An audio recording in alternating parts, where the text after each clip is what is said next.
नमस्कार, आप देख रहे हैं आर्ट्स न्यूज डिजिटल प्लेटफॉर्म। मैं हूं आपके साथ अमन शर्मा। जम्मू कश्मीर में रिजर्वेशन पॉलिसी के बड़े बदलाव की जो है वो संभावना बताई जा रही है। रिजर्वेशन को लेकर जम्मू कश्मीर में फिर एक बड़ी हलचल जो है वो देखने को मिल रही है और इस को लेकर चीफ मिनिस्टर अमरुदुल्ला ने कल यानी 3 दिसंबर को सुबह 9 बजे सिविल सेक्रेटरीट जम्मू में एक क्रूशियल कैबिनेट मीटिंग जो है वो बुलाई है।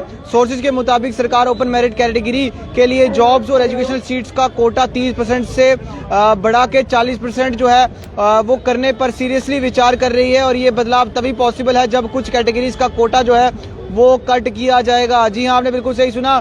कुछ कैटेगरीज का कोटा अगर कट किया जाएगा तो उसके बाद बाकी कैटेगरीज में का कोटा जो है वो बढ़ाया जा सकता है और सरकार को इस कट की प्रॉपर जस्टिफिकेशन भी जो है वो देनी होगी और रिजर्वेशन रूल्स में अमेंडमेंट भी जो है वो करना पड़ेगा। सोर्सेज का कहना है कि ईडब्ल्यूएस कैटेगरी का 10% कोटा मैक्सिमम होता है और गाइडलाइंस के हिसाब से इसे सरकार चाहे तो रीजन देकर थोड़ा कम कर सकती है। RBA resident of backward areas का कोटा पहले 20% था जिसे घटाकर 10% जो है वो किया जा चुका है, क्योंकि पहले एलिगेशंस थे कि इन्फ्लुएंशियल लोग अपने एरियाज को आरबीआई में डलवाकर फायदा जो है वो उठा रहे थे और वहीं पर बात करें तो एससी, एसटी और ओबीसी जैसे कैटेगरीज का कोटा जो था वो टच नहीं किया जा सकता, क्योंकि ये पार्लियामेंट के द्वारा ग्रांट जो है वो किया गया है और सरकार को ओपन मेरिट को 40% तक लेकर जाने के लिए लगभग 10% रिजर्वेशन कट जो है वो डिफरेंट कैटेगरी से करना होगा। आज की डेट में जम्मू कश्मीर में टोटल रिजर्वेशन 70% तक पहुंच चुकी है और इसमें सबसे ज्यादा 20% कोटा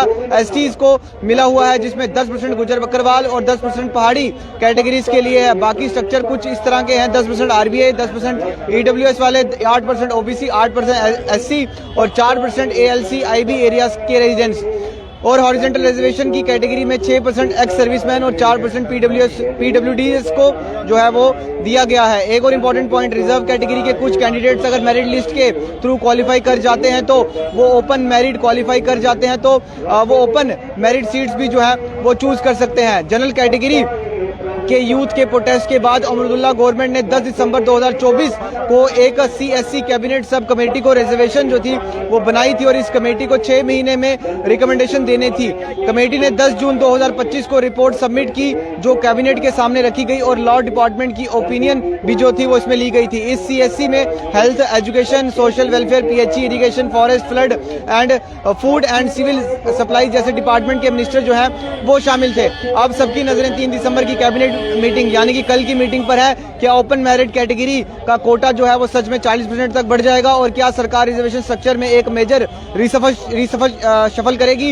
ये सब कुछ अगले जो है वो कल के दिन में पता चलेगा। लेकिन आपको मैं बता दूं, इस समय की बड़ी खबर जो सोर्सेज के हवाले से आ रही है कि जम्मू कश्मीर में रिजर्वेशन पॉलिसीज में जो है वो बदलाव होने की संभावना है और रिजर्वेशन को लेकर जम्मू कश्मीर में एक बार फिर बड़ी हलचल जो है वो देखने को मिलेगी। और इसको लेकर चीफ मिनिस्टर अमरुदुल्ला जो है कल यानी 3 दिसंबर को सुबह 9 बजे सिविल सेक्रेटरीट में जम्मू में जो है उन्होंने कैबिनेट मीटिंग बुलाई है जिसमें कई अहम फैसले रिजर्वेशन कोटा को लेकर जो है वो लिए जा सकते। खबर हमने आप लोगों तक पहुंचाई। कल एक बड़ी कैबिनेट मीटिंग है जहां पर रिजर्वेशन कोटा जो है वो 40% तक जो है वो बढ़ाया जा सकता है और कुछ कैटेगरीज को जो है वो वहां पर घटाया भी जा सकता है। ये एक बड़ा अहम दिन रहने वाला है तमाम उन बच्चों के लिए जो प्रिपरेशंस कर रहे हैं, चाहे वो किसी भी कैटेगरी से जो है वो बिलोंग करते हैं। फिलहाल इस समय की बड़ी अपडेट यही है कि कल के दिन सिविल सेक्रेटरीट में 9 बजे से जो है वो कैबिनेट मीटिंग शुरू हो जाएगी। फिलहाल इस पर नजरें हमारी बनी रहेंगी, इसको भी लेकर आपको अपडेट जो है वो देते रहेंगे। देखते हैं न्यूज के साथ।